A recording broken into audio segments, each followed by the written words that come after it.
Boa noite, gurizada. Estou aqui conforme prometido, né? No meio desse pandemônio que nós estamos enfrentando, desse horror que nós estamos enfrentando, que é esse tal de coronavírus, né? E dentro da única coisa que qualquer pessoa com o mínimo de sanidade poderia fazer, ficar em casa, né? Tentando transmitir conhecimento, tentando fazer com que a gente estabeleça um canal de comunicação no meio dessa loucura toda. Acho a tarefa, o dever de um professor é achar mecanismos para estar com seus alunos. Eu não poderia me furtar a transmitir alguma forma de conhecimento. Nenhum coronavírus, né, por mais poderoso que ele seja, é capaz de nos impedir de adquirir conhecimento, de trocar culturas e conhecimentos. Essa é a minha proposta, como eu tinha dito para vocês.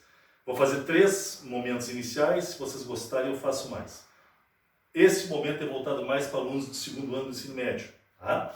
Mas ele pega conteúdos do 2º e do 3º ano do ensino médio. O 1º ano não chega a ser englobado nessa aula de hoje, porque a história do Brasil não é trabalhada no 1º ano do ensino médio. Ela começa a ser cobrada a partir do 2º ano do ensino médio. Portanto, nós vamos ter aqui uma aula que vai misturar o conteúdo de história do 2º e do 3º ano do ensino médio.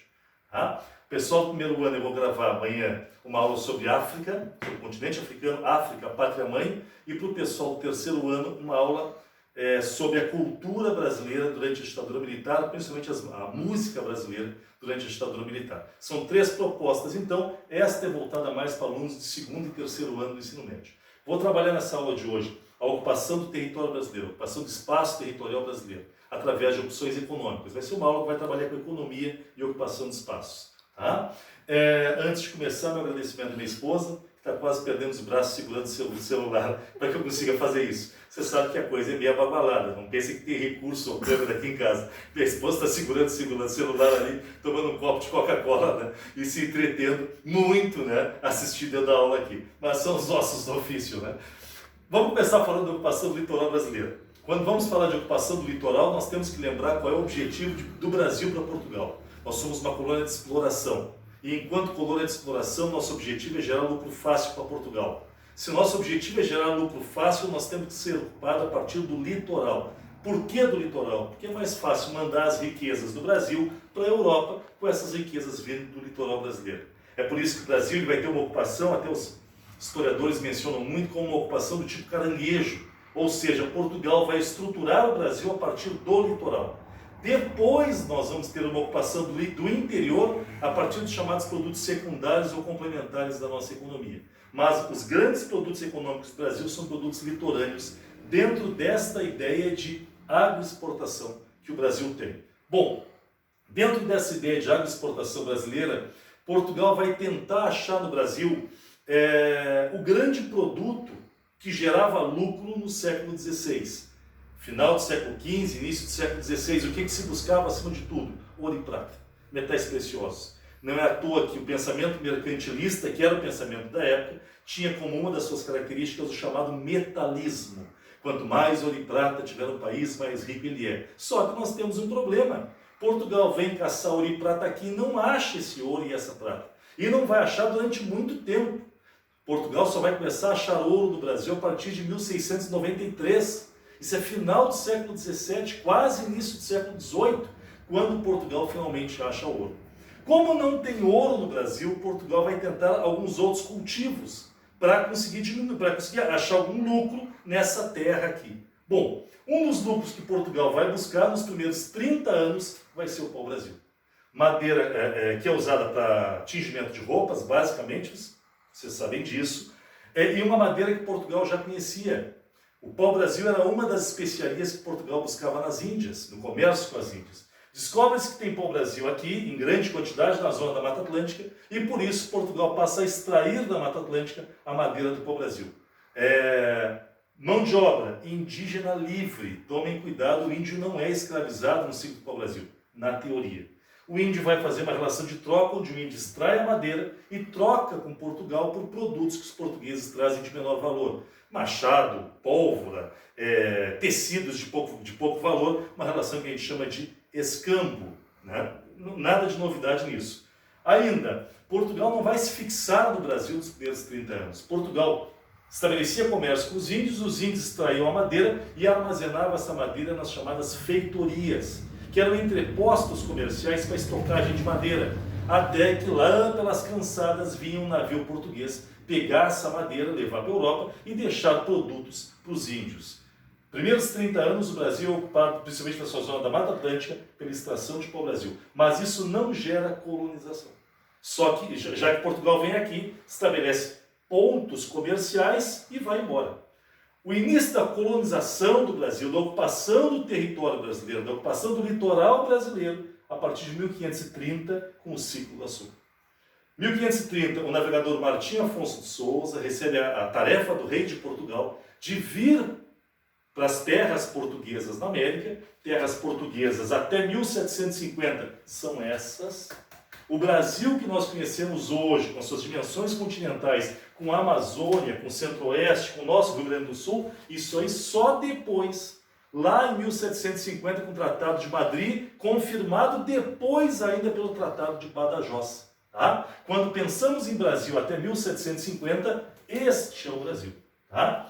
Bom, ciclo do açúcar, um ciclo que vai se dar principalmente em Pernambuco e Bahia, no início São Vicente também, que é o estado de São Paulo, capitania de São Vicente. Só que a capitania de São Vicente vai empobrecer, né? Porque não vai conseguir competir com a cana produzida em Pernambuco e Bahia. Por que a cana de Pernambuco e da Bahia vai ser mais lucrativa do que a cana de São Vicente? Porque se vocês imaginarem o mapa da Europa, vão lembrar que Portugal está aqui. Então era muito mais fácil mandar a cana de Pernambuco ou da Bahia para Portugal do que mandar a cana de São Vicente para Portugal. Por isso São Vicente empobrece, porque perde na concorrência de Pernambuco e Bahia. E por isso que os vicentinos vão buscar outras fontes de renda. Entre as fontes de renda nós vamos ter a atuação dos bandeirantes, que vamos comentar logo em seguida. Quando falamos em açúcar, nós falamos basicamente do Nordeste brasileiro, falamos de um ciclo rural, centrado nos engenhos de açúcar, um ciclo muito europeizado, onde nós vamos ter no Brasil uma cópia da sociedade europeia, nas suas qualidades, mas principalmente nos seus defeitos. Bota principalmente nos seus defeitos nisso. Além disso, nós vamos ter como mão de obra do ciclo do açúcar a mão de obra escrava, principalmente mão de obra escrava, indígena e negra. Apesar de Portugal e da Igreja Católica proibirem a escravização dos índios, eles vão ser largamente utilizados durante o ciclo do açúcar. Principalmente os índios vão ser utilizados como mão de obra no plantio da cana-de-açúcar, nos engenhos de açúcar de São Vicente. É por isso que os bandeirantes têm como um dos seus objetivos a preagem, a captura de índios, para vender para os senhores de engenho de São Vicente. Já no Nordeste, a fiscalização portuguesa, para tentar impedir a escravização dos índios, é maior, o que faz com que os nordestinos tenham que se estruturar mais em torno da escravização dos negros. Quando falamos de açúcar, então, falamos da ocupação do litoral brasileiro, aproveitando o solo do tipo massapê, aproveitando o clima quente e úmido e aproveitando a lucratividade da cana-de-açúcar, já que Portugal consumia o açúcar vindo basicamente da beterraba, um açúcar menos agradável ao paladar e um açúcar em menor quantidade. Portugal domina a produção do açúcar quando começa a plantar cana no Brasil, a partir da expedição do Martim Afonso de Souza, em 1530. O açúcar vai ser o grande produto econômico do Brasil de 1530 até mais ou menos 1650. Que fato faz o açúcar entrar em decadência? A expulsão dos holandeses. Porque durante o ciclo do açúcar no Brasil, nós temos que lembrar que Portugal viveu um período terrível da sua história, quando o rei da Espanha passa a mandar em Portugal também. Nós temos o período da chamada União Ibérica, quando o rei Filipe II de Espanha se torna também rei de Portugal, com o título real de Filipe I. Resultado, Espanha e Portugal têm o mesmo rei. Espanha era inimiga da Holanda. A Holanda era parceira de Portugal na cana-de-açúcar. Quando a Espanha passa a ter seu rei mandando em Portugal, o rei da Espanha, que também é rei de Portugal, proíbe a Holanda de participar da cana brasileira. E os holandeses então invadem o Brasil e nós temos principalmente, aliás, basicamente no Nordeste, a presença holandesa no Brasil. E aí nós temos aquela figura maravilhosa que é Maurício de Nassau, um dos grandes administradores da história deste país, apesar de não ser holandês, trabalhava com uma companhia holandesa, Companhia das Índias Ocidentais, e o Maurício de Nassau que vai trazer aquela ideia de explorar, mas investir uma parte do lucro do benefício da região explorada. E aí nós vamos ter um governo que até hoje é muito lembrado em Pernambuco, né? Muito lembrado no Nordeste brasileiro, o período de Maurício de Nassau, pelos benefícios que Maurício de Nassau trouxe para o Nordeste brasileiro. Quando os holandeses são expulsos, eles roubam as mudas de cana-de-açúcar do Brasil e plantam essas mudas nas Antilhas, passando a exercer uma concorrência para o Brasil, já que o açúcar das Antilhas vai ser melhor do que o brasileiro e a um preço menor do que o brasileiro, porque as Antilhas são mais perto de Portugal do que as nossas regiões produtoras.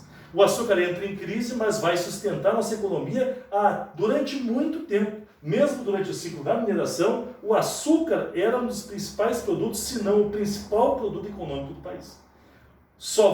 O açúcar só deixa de ser a base econômica do Brasil quando nós tivermos o ciclo do café no seu auge lá com Pedro II. Até o Pedro II, o açúcar em decadência continuava sustentando nossa economia. O açúcar entra em crise com a expulsão dos holandeses, mas logo depois, finalmente, Portugal encontra o ouro a partir das expedições dos bandeirantes. Bandeirantes, um grupo de vicentinos, hoje paulistas, que passa a se armar e entrar sertão adentro, caçando índios negros e tentando achar ouro e prata. Finalmente, em 1693, Antônio Rodrigues Arzão acha o tal do ouro, ouro de aluvião, ouro encontrado em na margem dos rios. É por isso que aquele ouro, a gente vê muito aquelas pinturas sobre o ciclo da mineração brasileira, com os caras com uma espécie de umas peneiras, né, separando o ouro que era achado na margem dos rios, o que inclusive causou verdadeiros desastres ambientais na região da mineração, pela questão que eles chegavam a desviar os rios, matar o leito dos rios, para que o ouro ficasse embaixo e pudesse ser catado. Tá? Bom, quando falamos de ouro, nós temos ciclo da mineração, nós temos uma mudança significativa na ocupação do território brasileiro. Se o ciclo do açúcar tinha como seu centro nordeste, o ciclo da mineração tem como seu centro a região sudeste e centro-oeste. A gente costuma lembrar do ouro só em Minas Gerais, mas Mato Grosso e Goiás foram grandes produtores de ouro e diamante. Outras mudanças que o ciclo da mineração nos trouxe, o ciclo do ouro nos trouxe, foi o ganho de importância do Porto do Rio de Janeiro, o ganho de importância do Rio de Janeiro em geral. Né? Nós deixamos de ter, por exemplo, Salvador como centro econômico do Brasil, e o centro econômico do Brasil é deslocado para o Rio de Janeiro, mais perto do ciclo da mineração, mais perto de Minas Gerais. Mais fácil extrair o ouro pelo Rio de Janeiro do que por Salvador. Inclusive a capital do Brasil muda. Durante o ciclo da mineração, a capital deixa de ser Salvador e passa a ser o Rio de Janeiro, segunda capital do Brasil. Bom, durante o ciclo da mineração, nós temos a formação de uma sociedade mais urbana, uma sociedade mais envolvida com cultura. Durante o ciclo do açúcar, nós basicamente só tínhamos no Brasil a literatura barroca, produzida por poucos para menos pessoas ainda. Durante o ciclo da mineração, não, nós temos o arcadismo na literatura, nós temos, por exemplo, o barroco na escultura e na arquitetura, nós temos a entrada dos ideais europeus no Brasil, e em especial a entrada dos ideais iluministas no Brasil. A ideia de liberdade, igualdade, fraternidade, a ideia de que todos são iguais, independente da sua classe social, a ideia do direito de resistência à tirania. Tudo isso entra no Brasil no ciclo da mineração. Não é à toa que o primeiro movimento que busca a independência, não do Brasil, mas sim de Minas Gerais, vai ser a Inconfidência Mineira, influenciada por esses ideais iluministas. Bom, também temos no ciclo da mineração, além de uma sociedade mais culta, uma sociedade mais urbana, uma maior possibilidade de alforria. Era menos difícil para o negro da mineração conseguir sua alforria do que no tempo do açúcar. Resultado, nós passamos a ter entre os trabalhadores livres do ciclo da mineração, negros e mulatos, em grande quantidade. Ou numa quantidade interessante. Não grande quantidade não, mas numa quantidade interessante. Resultado, nós temos uma sociedade mais dinâmica, uma sociedade mais plural durante o ciclo da mineração. O ciclo da mineração é um ciclo que dura muito pouco, ele vai mais ou menos de 1693 até 1780. 1780 se esgota esse ouro, e aí nós passamos a ter um período longo de crise econômica do Brasil. Tá? Uma crise econômica que vai ser tapeada, vai ser disfarçada em 1808, quando a corte portuguesa vem para cá, Dom João VI vem com sua corte para cá, e aí nós temos uma série de investimentos que disfarçam a crise econômica que Portugal e o Brasil viviam. A crise se acentua quando a corte volta, né? 1821 a corte volta, 1822 a independência, assume o jovem Dom Pedro I com uma crise econômica do tamanho do universo. Não é à toa que Dom Pedro I vai governar 9 anos e vai renunciar, vai abdicar do seu trono. Um dos motivos da abdicação de Dom Pedro I é a crise econômica. Nós não temos um produto de base econômica do Brasil, mais ou menos de 1780 até quase 1850. De 1780 a 1850, nós vamos ter aproximadamente 70 anos de uma crise econômica forte no Brasil. Quando é que essa crise econômica diminui? E quando é que o Brasil volta a ter pujança? Aí já como um país independente, com o ciclo do café. O café volta a tornar o Brasil um país com capital. O café volta a tornar o Brasil um país interessante dentro da economia mundial. Ciclo do café, que tem 2 momentos. O primeiro é no Vale do Paraíba, no litoral do Rio de Janeiro. O segundo no Oeste Paulista, no interior do estado de São Paulo. Né? Resultado, nós temos um novo deslocamento do centro econômico do Brasil, que tinha saído do Nordeste, tinha ido para o interior de Minas Gerais. Tinha ido para Minas Gerais. E agora nós temos um deslocamento lá para São Paulo e Rio de Janeiro, com o ciclo do café. O café faz uma transformação muito grande na ocupação do território brasileiro. Até porque no ciclo do café surge um meio de transporte fundamental para a ocupação do interior do Brasil. Nós temos as ferrovias durante o ciclo do café. Só tomem cuidado, quando nós falamos de café com força, eu já estou no Dom Pedro II, pós-independência. O café começou a ser plantado no Brasil, o café não veio daqui, o café não é originário daqui, o café veio da Etiópia, assim como o açúcar também não é originário daqui, o açúcar veio da Índia. Mas o fato é que esses produtos são plantados e dão muito certo no Brasil. Primeiro o açúcar no tempo do Brasil Colônia e depois o café já começa a ser plantado ainda no Brasil Colônia, mas se torna a base econômica do Brasil já no governo do Pedro II. Café nós temos que lembrar de urbanização, nós temos que lembrar de industrialização, porque é com o capital do café que nós temos o início da indústria brasileira, que não começa com Getúlio. A indústria brasileira começa no segundo reinado, com parte deste lucro do café sendo investido nas chamadas indústrias de substituição, que vai também ser um termo que vai se usar muito durante a República Velha, a indústria de substituição. Que em momentos de crise internacional os cafeicultores pegam parte do seu dinheiro e investem numa indústria brasileira. Mas vejam que, durante toda a ocupação do Brasil, nessa primeira lâmina nós falamos da ocupação do litoral brasileiro, eu sempre trato o Brasil como um país para exportação, com uma produção para exportação. O mercado interno brasileiro não foi pensado nesse período da primeira lâmina. Nós temos sempre pensamento voltado para a exportação. A bem da verdade, foram muito poucos os momentos da história do Brasil em que o mercado interno brasileiro foi pensado como uma solução. É por isso que, inclusive, não é uma preocupação histórica, nem do nosso empresariado, nem da nossa classe política, fortalecer o poder de compra do povo brasileiro. Nós não temos como uma preocupação, por exemplo, ter salários dignos ou condições boas para os trabalhadores. Afinal de contas, qual é a visão que nós temos no Brasil? Trabalhadores baratos que permitam ter um produto a baixo custo para ser vendido na Europa, para ser vendido nos Estados Unidos. O mercado interno brasileiro ele não é considerado uma base econômica do nosso país. É por isso, inclusive, que nós temos propostas como a que nós estamos tendo dentro desse momento de coronavírus. Qual é a preocupação atual do governo? É salvar o empresário. Né? É permitir ao empresário não quebrar. E para o empresário não quebrar, nós temos propostas incríveis, como essa proposta que foi feita há pouco tempo atrás, não chegou a ser feita tal a repercussão de permitir demissões e que o trabalhador não recebesse por 4 meses. O que o trabalhador vai fazer não importa. Afinal de contas, a base econômica do Brasil é para exportação. Para exportar, repito, tem que ter uma mercadoria barata, que vença a concorrência internacional. Para ter mercadoria barata, nada melhor do que um trabalhador barato, né? Que permita uma mercadoria barata que dispute o mercado internacional. Não é só o Brasil. A China, que é considerado um grande centro econômico mundial, tem como uma das suas principais vantagens internacionais a mão de obra quase escrava da China. Então vocês têm aí na primeira lâmina a ocupação do litoral brasileiro. Vamos para a segunda. E aí nós temos a ocupação do interior do Brasil. Falamos do litoral, vamos para o interior.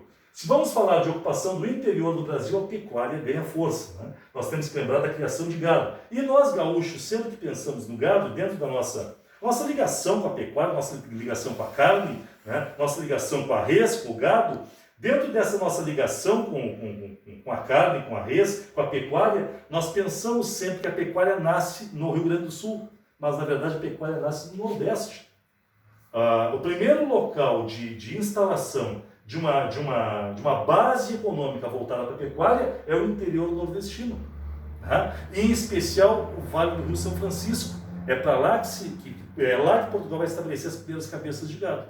Qual é o objetivo desse gado? Complementar a produção açucareira do Brasil. A pecuária entra como um produto secundário ou complementar, porque ele complementa a atividade principal, que era a cana-de-açúcar. Quando é que nós passamos a ter um gado gaúcho? O gado gaúcho, é interessante como é que ele veio parar aqui, porque quem trouxe o gado para cá foram os jesuítas espanhóis, na verdade. Afinal de contas, o Rio Grande do Sul não é português até 1750, com o Tratado de Madrid. Claro que antes Portugal já estava invadindo essas terras, mas pelo Tratado de Tordesilhas, o nosso Rio Grande do Sul é espanhol. Resultado, quem são os primeiros europeus a chegar ao Rio Grande do Sul? Espanhóis, em especial jesuítas espanhóis. Só que as missões jesuíticas, espanholas e portuguesas, tinham que pagar imposto.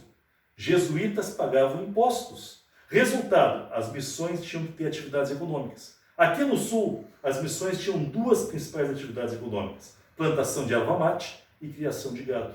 O gado que era criado nas missões foi trazido lá do Nordeste aqui para o Sul por jesuítas espanhóis. Foram eles que trouxeram o gado aqui para o Sul. E o nosso gado, se o gado nordestino complementava a atividade do açúcar, o gado gaúcho, o gado sulista, vai complementar a atividade mineradora. O charque, que é o grande produto, grande base econômica que vai gerar riqueza, em especial na metade sul do Rio Grande do Sul, o charque ele é estruturado para ser vendido como alimento para os escravos da mineração. Escravos da mineração. Assim como nós vamos ter a própria questão da produção, da criação aqui no Rio Grande do Sul, é uma coisa que nós gaúchos, infelizmente, estudamos pouco, inclusive. A criação de asnos, de jumentos aqui no Rio Grande do Sul. Quando a gente pensa no jumento, a gente sempre pensa no Nordeste. Mas havia, durante o período colonial, uma grande produção de jumentos aqui no Rio Grande do Sul, que eram levados pelos tropeiros até Minas Gerais. Procurem notar nas pinturas do ciclo da mineração, e vocês dificilmente vão ver cavalos carregando ouro ou carregando mineradores. E, em geral, são jumentos que carregam. Por quê? Porque o cavalo não consegue se adequar a percorrer distâncias num relevo montanhoso como o relevo de Minas Gerais, ou da região das Gerais, como era chamado. Por isso, o grande meio de transporte da mineração é o jumento. E aí, parte deste jumento era criado aqui no Rio Grande do Sul e levado para lá pelos tropeiros, né? Que vão gerar, inclusive, boa parte da nossa cultura gaúcha, os tropeiros. Mas o fato é que ocupação do interior do Nordeste, gado. Ocupação do Rio Grande do Sul, gado. Embora nós gaúchos tenhamos um problema, sempre que a gente pensa em gado, nós pensamos em charque. E durante muito tempo, a base econômica do gado aqui no Rio Grande do Sul não era para charque, era para couro. Até chegarem os primeiros charqueadores, isso vai demorar um bom tempo, entre a instalação dos jesuítas, os bandeirantes que vieram atacar as missões jesuíticas e criaram as primeiras instâncias, até o início da produção do charque, nós vamos ter aproximadamente 100 anos em que a grande utilidade do nosso gado é a extração de couro, que era exportado para a Europa através do porto de Buenos Aires, principalmente. Então, quando vamos falar de ocupação do interior, não se esqueçam, pecuária. Além da pecuária, que outro fator vai gerar a ocupação do interior? Os bandeirantes. Quem são bandeirantes? Vicentinos, hoje seria o estado de São Paulo, então paulistas, que vão entrar Brasil adentro, caçando índios, negros e caçando ouro e prata. Hoje eles são donos, são nomes de rodovia. São heróis, tem até um monumento aos bandeirantes. Em São Paulo, na cidade de São Paulo, tem um monumento aos bandeirantes. Nós temos uma rodovia chamada Rodovia Raposo Tavares, uma das principais rodovias do Brasil. Raposo Tavares era exterminador de índio, caçador de índio, né? Mas hoje ele virou herói brasileiro. Dentro dessas coisas, dentro dessa história brasileira, que torna heróis algumas pessoas bem complicadas. Mas o fato é que muitos bandeirantes vão ser considerados heróis, né? Porque eles são considerados aqueles que sacrificaram sua vida entrando o Brasil adentro em busca do ouro que nos deu a riqueza. Na verdade, eles estavam entrando o Brasil adentro para garantir riqueza para eles próprios, através de caça de índio, caça de negro e tentar achar ouro e prata. Mas o fato é que eles vão terminar entrando o Brasil adentro, e por onde eles vão passando, eles vão criando paradouros, hospedagens, vão criando estradas e vão, com isso, gerando a ocupação do interior do Brasil.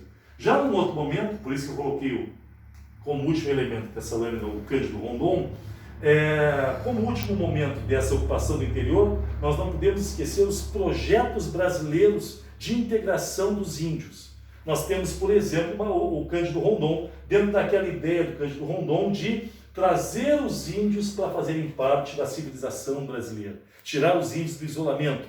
Foi um grande herói, né? Foi um grande herói. Não dá para criticar o Cândido Rondon, dando aquela ideia que ele tinha, morrer se necessário, matar nunca. A ideia dele era trazer os índios para dentro da formação do povo brasileiro.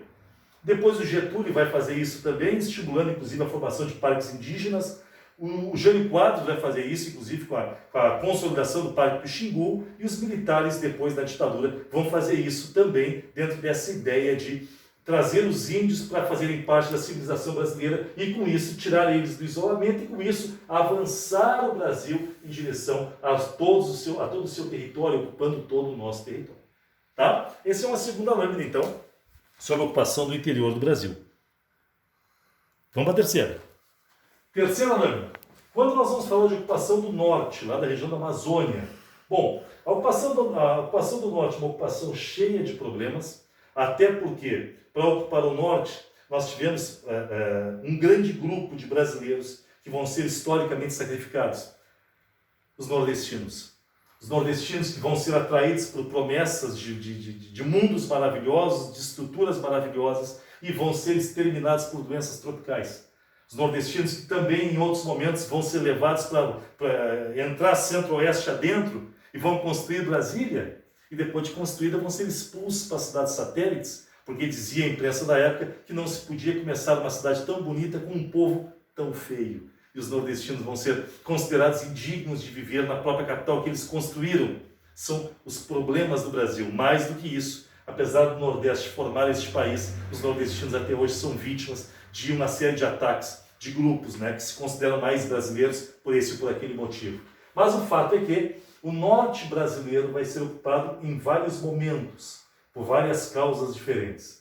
Um dos motivos que gerou as primeiras expedições para o norte do Brasil é a busca do Eldorado.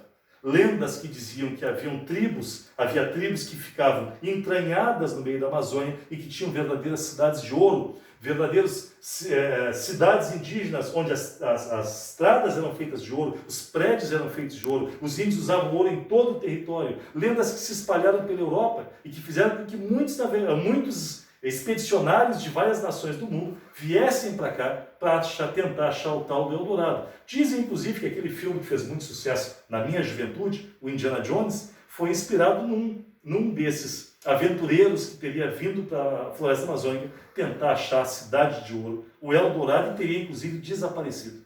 Tá? Também temos, se vamos falar do Brasil colônia, se vamos falar de período colonial, 1500 a 1822, o principal fator que vai gerar a ocupação do norte do Brasil vai ser a busca pelas drogas do sertão. Cacau, caju, castanha, guaraná e urucum. É em busca desses produtos que nós vamos ter a ocupação do norte do Brasil no período colonial. E o interessante, quem é que vai ir em busca desses produtos? No primeiro momento, jesuítas. É interessante que a gente, quando pensa nos jesuítas, não pensa neles como envolvidos em atividades econômicas. Nós pensamos nos jesuítas sempre catequizando ou tirando a cultura dos índios. Mas o fato é que os jesuítas foram fundamentais para estabelecer uma série de cultivos econômicum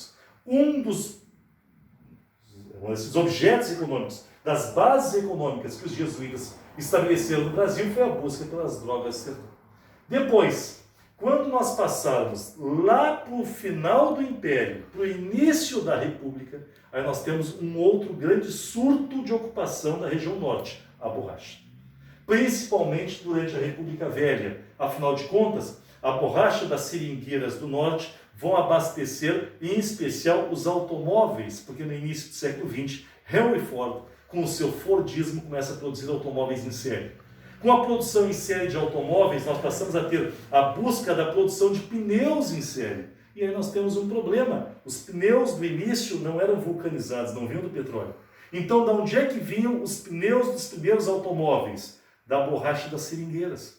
Não é à toa que, inclusive, o Henry Ford pensou, não deu certo, mas tentou estabelecer uma cidade para extrair borracha, a Fordlândia, que terminou não dando certo. Mas o fato é que a borracha vai gerar muita riqueza, vai gerar muita exploração, né? Nós vamos ter, por exemplo, os famosos soldados da borracha, nordestinos, que iam para o norte em busca do enriquecimento trabalhando nas seringueiras. Tem uma série da Globo que fez muito sucesso, que é aquela série da Amazônia. Quem puder ver, tem, inclusive, eu acho que tem no YouTube toda ela, só ela é muito pesada, né? Porque ela mostra um Brasil que nós fingimos que não existe, e um Brasil que nós fingimos que ficou no passado. Esse Brasil da exploração, da miséria, do tráfico sexual, do abuso sexual de crianças, do trabalho infantil, este Brasil que se estabelece em torno da extração da borracha das seringueiras e que foi trabalhado nessa série da Amazônia. Quando falamos, então, na riqueza do Norte, falamos assim, ocupação primeira do Norte, extração de drogas do sertão. Riqueza do Norte, a borracha das seringueiras. É em busca da borracha das seringueiras que, inclusive, nós vamos ter a busca da compra do Acre lá no governo do Rodrigues Alves, República Velha, né? A República do Café com Leite, em especial, né? Dentro da República do Café com Leite, a negociação para a compra do Acre pelo Tratado de Petrópolis, né? A busca da compra do Acre exatamente pela questão da borracha das seringueiras. Depois, nós vamos ter um outro surto de ocupação do Norte na ditadura militar de 64 a 85, ditadura civil-militar de 64 a 85, com a ideia dos militares de integrar o Brasil através das grandes obras. O Brasil vivia o seu milagre econômico, construído através de dinheiro emprestado, manipulação de dados econômicos, né, e uma imprensa totalmente amordaçada. Uma das formas de integração que nós vamos ter são as grandes obras do norte do Brasil, entre as quais se destaca a estrada que sai do nada e chega a lugar nenhum, a Transamazônica. Inclusive, boa parte dela acabou sendo engolida porque ela foi construída sem que se fizesse sequer um estudo da topografia da região. Afinal de contas, não era o objetivo da ditadura que a Transamazônica desse certo. O objetivo era anunciar isso como parte da grande nação brasileira que estava sendo construída pelos militares. Se não tínhamos democracia, sacrificávamos a democracia pelas grandes obras que integravam o Brasil às grandes nações do mundo, entre as quais se destaca a obra da Transamazônica, essa estrada que vai cruzar o norte do Brasil. Feito? Aqui fica um primeiro momento, eu tenho mais algumas lâminas, mas vamos deixar para um segundo vídeo.